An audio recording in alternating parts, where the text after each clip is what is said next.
Hey guys, Sam here, and welcome to another episode of the Leeds United Career Mode series. Before we do anything in today's episode, guys, I do want to thank you for the support on the series. I am up very late to get this episode done for you today. It's probably just a few hours before where I'm recording this episode to put out to you guys, so I hope you do enjoy the commitment, and the ability to get this up daily so far has been good, and I will try and keep that going for as long as I can. This was the results after the poll at the Sunderland game, the 1-0 away win. Sacco coming off the bench and getting the goal, so no surprise that he got 75% of the votes.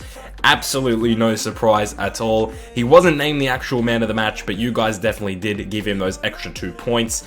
Let's see how that's affected the Billy Bremner table. Right, so going into today's episode, this is what the table looks like after your 2 points to Sacco. He now sits in second position with O'Kane and Janssen on 4 points. Pontus Janssen getting the 1 point from that Sunderland game that I additionally gave him. I thought he was fantastic in that game. Sais or Seas, or I don't know. There's so many conflicting reports on how to say this guy's name. He's on 6 points at the moment after his fantastic season, but he has slowed up and given it the chance for the rest of the field to catch him. Kmar Roof, Calvin Phillips on 3 points. Calvin. I nearly said Kevin, but it is Calvin. But there are still plenty of points up for grabs for the rest of the season. So before we get into our featured game of the episode, let's take a look at the highlights and see how we kicked on after our away win against Sunderland. Today's highlights are sponsored by LASOGGA'S LASAGNAs, and today we start off with an away game here at Nottingham Forest. Always going to be a difficult game, and I was definitely feeling like I would be, especially after just scraping that result against Sunderland. Although it was a good result, it's been very, very even games at the Championship, but Nottingham Forest make it maybe a little less even, as Eric Leashai, I don't even know how to say his name, he is American, so it's a strange name, makes it 10 versus 11, and we capitalise on that straight away. Pierre-Michel Lasogga doing fantastically. He has been a little bit hot and cold so far this season. It is early days, but that was a fantastic finish, and that is what he is capable of. One-on-one, he is fantastic. I would just like to see him maybe scoring a few more goals and getting a little bit more involved, I think, would be what I would say personally. But we were playing well. It was a 10-man Nottingham Forest. A great ball from Ronaldo Vieira there to Sacco, who's been the super sub so far this season, and he has really been stepping up. Lasogga here again, getting involved fantastically with a nice little fake shot, puts it back to Alioski, and Henderson with a great save. It comes back to Sacco as we tried to recycle possession, unfortunately unable to. We move into the second half, and I felt Nottingham Forest was starting to get their feet a little bit, but I was not expecting this. A goal for Murphy, and it was a little bit lucky. You can see Vidvald in the background getting really, really angry at his players there, but it was a bit of a lucky bounce. You could argue that potentially we should have gotten rid of it, but as you can see here, it just falls right back to him, and he's able to put it past, and Vidvald was never gonna get to that. And then from here on out, Nottingham Forest, I thought, defended very well. This was one of our best opportunities here. Hernandez trying to go around the keeper, but unfortunately it just was not meant to be for us. And all credit has to go to Nottingham Forest for being able to pull out a result with 10 men. Lasogga gets 3 votes, Phillips gets 2, and Borthwick Jackson picks himself up a vote as well, of course, on loan. As we move on to the next match, hosting Burton Albion, Lasogga gets the start up top again, but a bit of a changed lineup in terms of the defense. Anita Berardi and Jorge comes in. Someone said in the comments that I should call him Jorge, and I do like that name, so I'm definitely going to do that. Definitely going to call him Jorge, which is a nice name. But Burton Albion actually the first team to sort of pressure us, but you can see it is in the 40th minute, so this was a very dull game. Burton definitely did come here to defend, and it was a very, very dull opening half to the game, I should say, and that was probably our best chance of the half. Moving on to the second half, Berardi now playing it through to Lasogga, back to O'Kane, very good at recycling possession, Lasogga, if need be.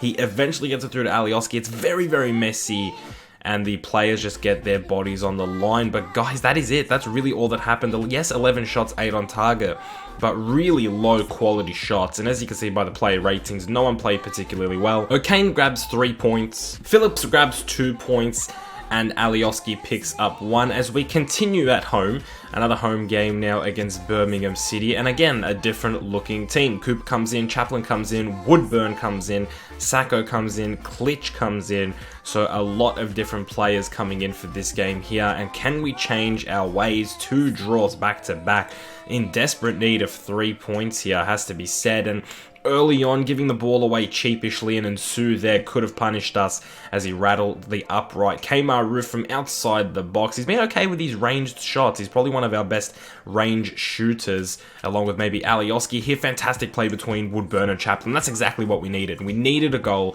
We need to get ahead here at home, and Chaplin there. Nice celebration. I didn't even know I was doing it. That's a fantastic celebration. If I learn how to do that, I'll probably do that all the time. But great 1-2 here with Ben Woodburn. Nice work from Woodburn to just keep a cool head, bring it back and pass it through to Chaplin. And then great work from Chaplin with the movement. No one picked them up, and those two could be a deadly partnership. And once again, have a look at that celebration with Sacco. That is fantastic. I love that celebration, man. As we move into the second half here, Birmingham City was starting to get into the game a little bit more. Gallagher rattles the crossbar, which could have ended badly for us. So now they've hit the upright on the crossbar, and Chaplin this time, close range header. Stockdale with a fantastic save, keeping Birmingham City in the game. Woodburn now passes it through to Ayling. Ayling's just taking his time. He realizes there's no options and tries to maybe catch the keeper napping, but unfortunately puts it past the post. But for us, it is a 1-0 win, and finally 3 points on the board for today's episode. Chaplin picked up 3 points, Pontus Janssen with 2, and Woodburn with 1, as we head into today's featured game. And that brings us to our feature game of the episode, guys, here away at Millwall. That's the lineup that's going out there today. Saints and Janssen come in as the 2 centre-backs, or Janssen's always playing, but no Cooper in this game. Someone said that I should just call Saints, I should just call him Jorge. I don't know. I'll probably do that, because the names are too confusing. There's too many names that are the same, and I just can't do it. So Jorge sounds good. Maybe I'll just call him Jorge. Calvin Phillips over the top here, and it's a good run from Sace. Oh, and the ball just didn't drop to him. Meredith did well to get there first. Millwall now, applying some pressure through Gregory here.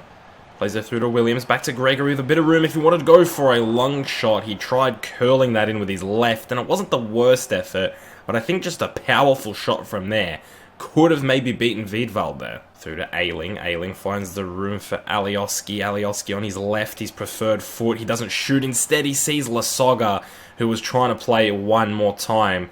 And it was a last-ditch effort that pretty much saved the goal there from Millwall. I'm pretty sure we could have scored that with Pablo Hernandez. Plays it through to Ayling. LASOGGA's in there, but he's instead gone for Calvin Phillips, and he rattles the crossbar, trying to maybe rival O'Kane's goal for goal of the season. What a decent effort that is from Calvin, and he's still, I believe, up there, and it was LASOGGA trying to work something, unfortunately not paying off, but what a chance that was. Ronaldo Vieira now on the ball.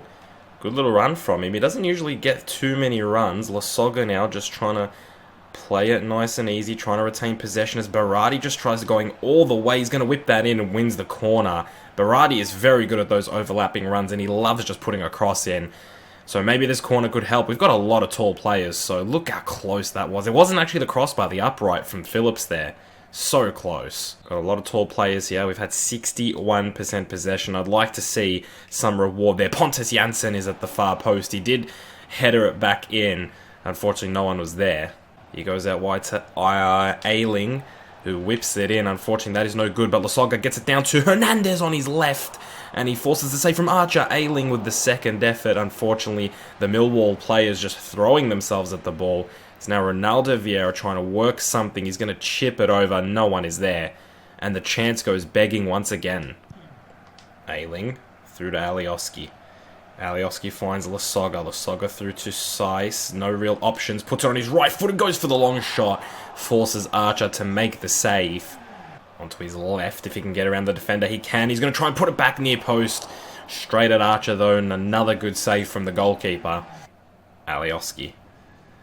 Through to Calvin Phillips. Phillips goes out wide to Ayling. Unfortunately, LASOGGA'S not in the box where he should be, but a great ball from Ayling into Calvin Phillips on his left, then he puts it low, and we are 1-0 up now against Millwall away. And my goodness, we are really good at scoring late goals in the featured game. Last episode, a 1-0 win away at Sunderland, a 90th minute goal from Sacco. This time, a beautiful pass from Ayling. That is a fantastic pass, a fantastic gap to hit from Calvin Phillips. And he continues to show why he is one of the best players that we have, Calvin.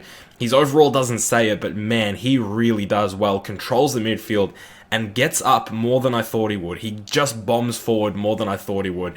And it's his first goal in the championship, but he has been so integral to this team. And what a way to put us up 1-0, and what a time to do it. Kemar Roof, good little run off the bench here. He does have an option out wide. It is Alioski on his right foot, his unpreferred foot, and the defender, Thompson, was able to save it. There it is, full time here at Millwall. Another 1-0 away win, and we are just proving that we are a very solid defensive side. Look at those stats. I mean, this was one of the most dominating performances we've had. Probably our best performance of the season. It just did not show on the scoreboard for so long. 9 shots, 5 on target with 61% possession to Millwall's 1 shot, none on target, 39% possession. In the first half, Millwall did seem to have a bit of a threat going forward in terms of counter-attack, but in the second half, I never felt worried. Millwall just never ever got in a position where I thought, wow, they could score from this. It was utter control in the second half. It was a fantastic second half performance, and it was just all around, at the end of the day, domination of Millwall. In terms of the man of the match, it has gone to Ayling by just 0.1 over Calvin Phillips. So you guys now have your say in the top right corner on who you vote as your man of the match, other than Ayling. Not including Ayling. He's got 3 points on the board. We're just going to see who gets 2 points. I have a feeling that I know where it's going to go, but you never know. There could be a bit of a surprise. A couple of good performances all around the pitch, so really happy with that. Really happy for Ayling. He was potentially going to leave the club at the start of the season. Swansea ended up backing out after I was countering offer for about 6 million. And man, I gotta tell you, I'm very happy I did not sell Ayling. He's definitely worth more than 6 million to me right now. I feel like he is really stepping up as one of the better defenders on our team. So that is where we leave off at the end of today's episode, guys. 8 games played, 9 goals scored, 2 goals conceded. A bit worrying on the goal attacking side of things, but very convincing on the goals allowed section. And we currently sit in 4th position behind Brentford, Middlesbrough, and Wolves. Sunderland have done very well, recovered a lot since we last saw the table last episode. So in the last 4 games, they've really recovered and get themselves in 5th position. Derby just ahead of QPR in that final playoff spot. Millwall, as you can see, we played them today. They're in 18th position, so not the best team at the moment in the championship. But going forward, I think the main goal is to start scoring more goals. But the defensive side of things right now feels very, very good. 1 loss in the league, and I think we're starting to really click now. But as I'm saying, we probably do need a little bit more going forward. LASOGGA sometimes doesn't feel right. Chaplin sometimes misses. He's in and out of the game. Overall, I think both of them have been okay, but we do need a little bit of a stepping up from our striker position. I feel like the rest of the team is doing their bit, and I just feel like it's maybe the strikers now that really have to step up. And in terms of the Billy Bremner Award, after all the games that we played, including the highlighted games, this is how the award table looks at the moment. O'Kane, Phillips are the 2 at the top now, the 2 midfielders on 7 points. O'Kane, he is making a name for himself, guys. He does play well when he's needed. Should he play ahead of Ronaldo Vieira? Maybe that is a question that we should be asking very, very soon. I thought Vieira against Millwall was pretty good, but again, just not one of the top 3 or 4 players on the pitch. Seiss and Janssen on 6 points. Pontus Janssen as a centre-back to be up there tied for second is a very good effort from him. And then Connor Chaplin is on 5 points. So ahead of Pierre-Michel LASOGGA at the moment is Connor Chaplin, despite being our second choice striker. So a lot of players giving me a lot to think about, and I'm just so thankful that there's a lot of rotation in this squad and I'm able to play many of these players and give them all a chance to prove themselves. So that is how the Billy Bremner award table looks at the moment, guys. But that is it for today's episode. If you did enjoy it, make sure you do leave a like on the video. You can subscribe if you are new around here. But at the end of the day, I just hope you guys are enjoying the videos. But that is it. That is all. I'm going to get up out of here, guys. Thank you so much for watching today's video. I hope you had a good day. I hope you did enjoy today's video. I'll see you guys in the next one very soon. Keep it real.